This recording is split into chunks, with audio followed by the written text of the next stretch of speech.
दोस्तों नमस्कार। ज्योतिष चक्रा भाई अमरेंद्र में मैं आपका बहुत बहुत स्वागत करता हूँ। दोस्तों आपने एक चीज़ वॉच किया होगा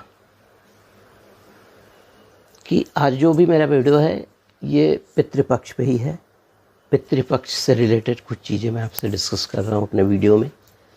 आपने ध्यान दिया होगा कि पितृपक्ष के दौरान जब हम अपने पूर्वजों को याद करते हैं तो वहाँ पर स्पेसिफिकली कुछ पेड़, कुछ पौधे, कुछ पक्षियों की चर्चा आती है।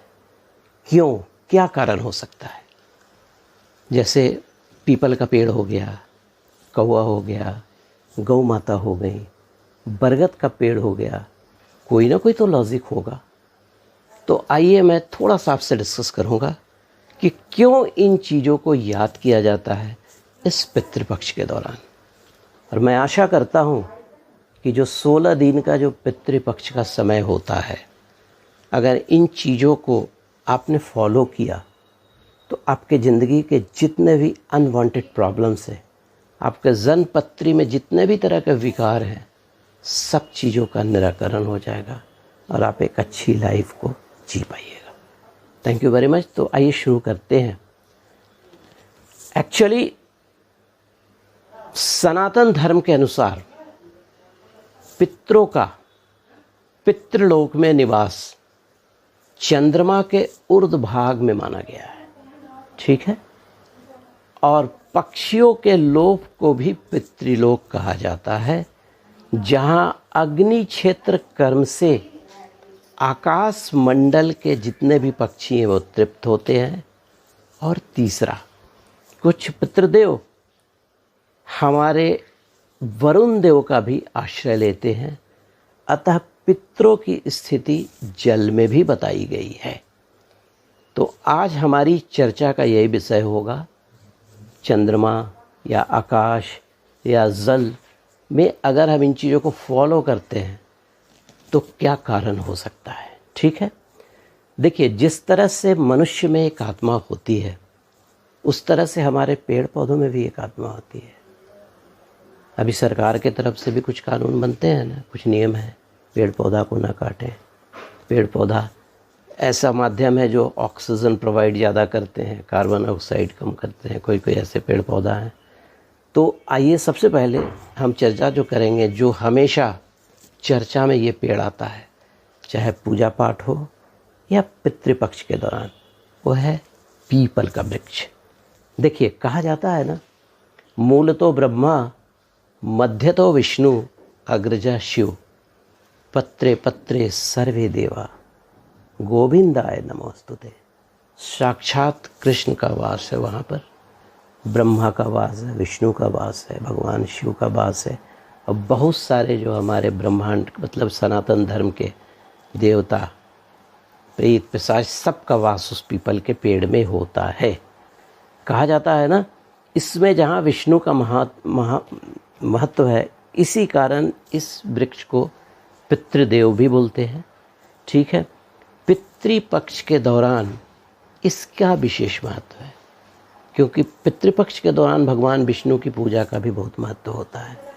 नास्तिक आदमी इन चीज़ों को भले न मानता हो, लेकिन पीपल की पवित्रता इसी से समझिए कि भगवान कृष्ण जो थे, गीता में अपने एक जगह उपदेश में कहते हैं, अस्वस्थ सर्ववृक्षाणा, कहने का मतलब वृक्षों में मैं पीपल हूँ।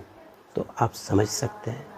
दूसरा जो पॉइंट मैं आपसे डिस्कस करूँगा कि जब दिवंगत आत्मा को हम लोग अग्नि को समर्पित करके लौटते हैं तो वहाँ पर पीपल का पेड़ जरूर होता है हर शमशान में, और वहाँ पर घट में जल को बांध दिया जाता है।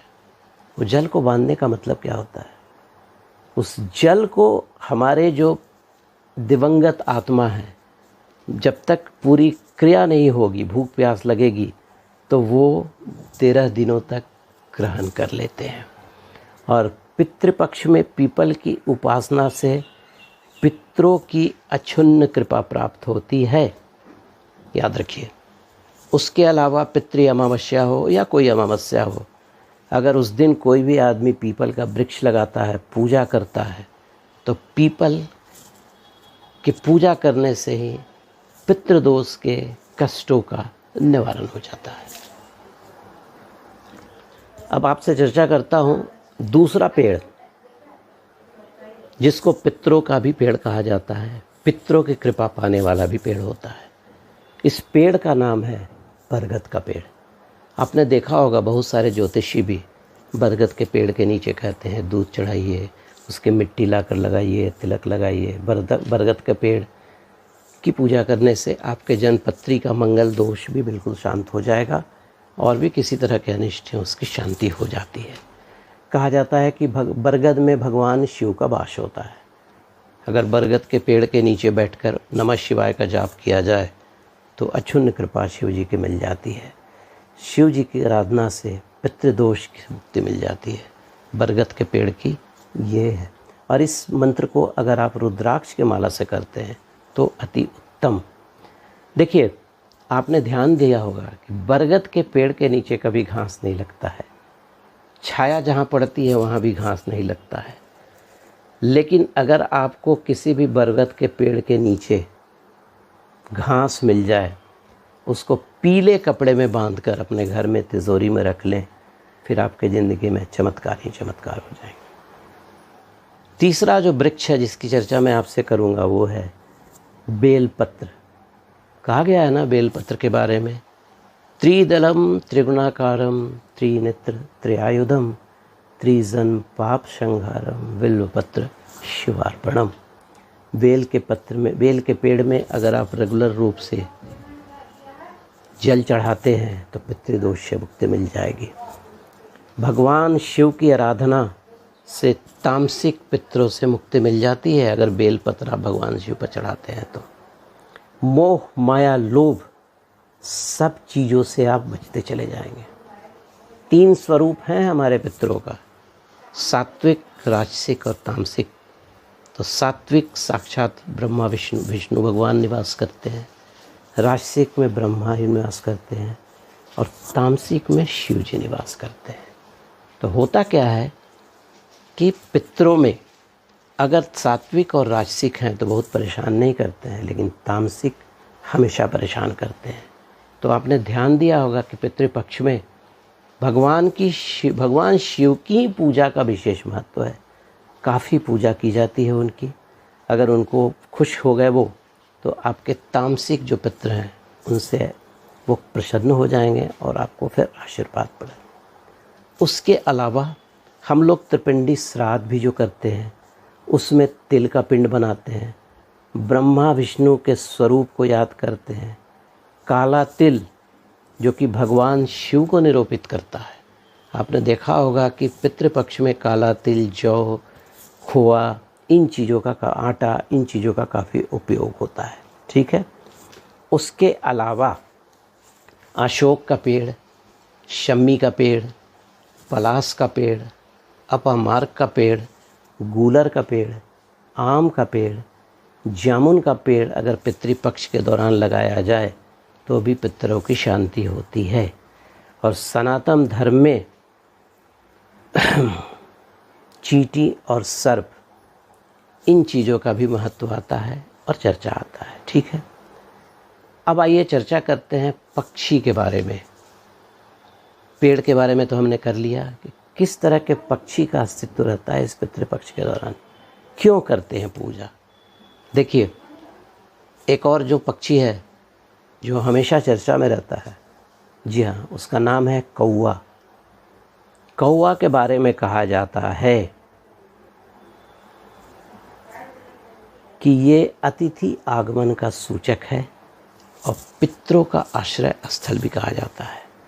ठीक है। पितृपक्ष में कौवों को भोजन कराना पितरों को भोजन कराने के बराबर होता है।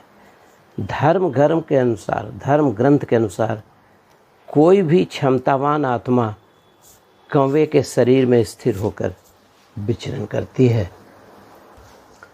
कौवा को हम लोग इसलिए महत्व देते हैं कि कौवा की आयु बहुत लंबी होती है।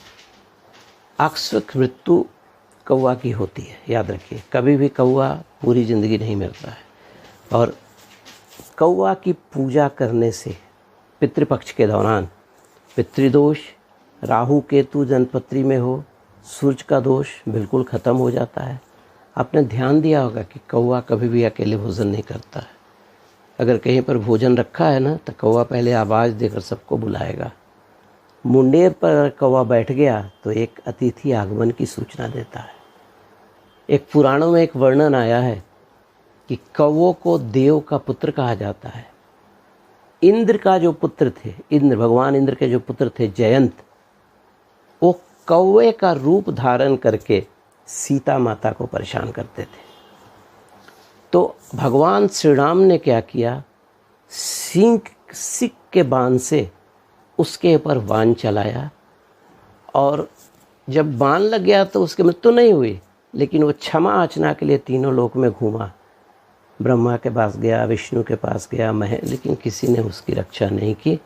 अंत में फिर वो श्री राम के पास आया तो भगवान राम ने उसकी एक आँख फोड़ दी और उसको क्षमा कर दिया। तो कौवा की एक खासियत होती है, शनि देव का वाहन भी होता है कौवा, अतः शनि देव भी प्रसन्न हो गए। हमेशा चर्चा होती है कि मेरा शनि खराब है, ये खराब है, लेकिन अगर कौवा की आप सेवा करते हैं तो आपके शनि देव भी प्रसन्न हो जाएंगे। शनि देव, कौवा को पोस्टमैन भी कहा जाता है, ऐसा गरुड़ पुराण में वर्णित है। उसके अलावा कौवा को अगर भोजन आप देते हैं तो यमलोक के जो पितृदेव हैं, पितृ हैं, वो प्रसन्न हो जाते हैं। कौवा के बारे में कहा जाता है कि अमृत का स्वाद चखा है, इसलिए उसकी मृत्यु नहीं होती है। जब भी होती है तो आकस्मिक मृत्यु होती है। वृद्धावस्था मतलब बहुत ज़्यादा दिन तक ज़िंदगी होता है। और सबसे बड़ी खासियत, अगर कौवा के झुंड में अगर कोई मर गया तो उस दिन पूरे दिन कौवा जो है, कोई कौवा भोजन नहीं करता है। ये खासियत होती है कौवा का। आइए अब मैं नेक्स्ट चर्चा करूँगा वो हंस पर। हंस हमारी सरस्वती माता का सवारी होता है। हंस एक ऐसा पक्षी है जिसमें देव आत्मा का वास होता है। रामायण में वर्णन है कि अयोध्या कांड में चित्रकूट पर्वत पर हंसों का निवास है। माँ सरस्वती का वाहन भी हंस है। हंस की पूजा करने से पितृदेव प्रसन्न हो जाते हैं। हंस में उन आत्माओं का निवास होता है जिन्होंने अपने जीवन के पीरियड में पुण्य कार्य किए, यम नियम का पालन किया, तो कुछ काल तक ऐसी आत्मा हंस योनि में रहकर फिर से मनुष्य योनि में लौट आती है, ठीक है, और या तो फिर देवलोक में चली जाती है, ऐसा कहा जाता है। अब आइए तीसरा पक्षी जिसकी चर्चा करूँगा वो है गरुड़। गरुड़ भगवान विष्णु का वाहन है। अब पक्षियों में गरुड़ को बहुत ही पवित्र और सर्वश्रेष्ठ माना गया है। गरुड़ पुराण गरुड़ के नाम पर ही रखा गया है, जिसमें श्राद्ध कर्म, स्वर्ग नरक, पितृलोक का वर्णन मिलता है। और लक्ष्मण को नागपाश से मुक्ति इस भगवान गरुड़ ने ही दिलवाई थी।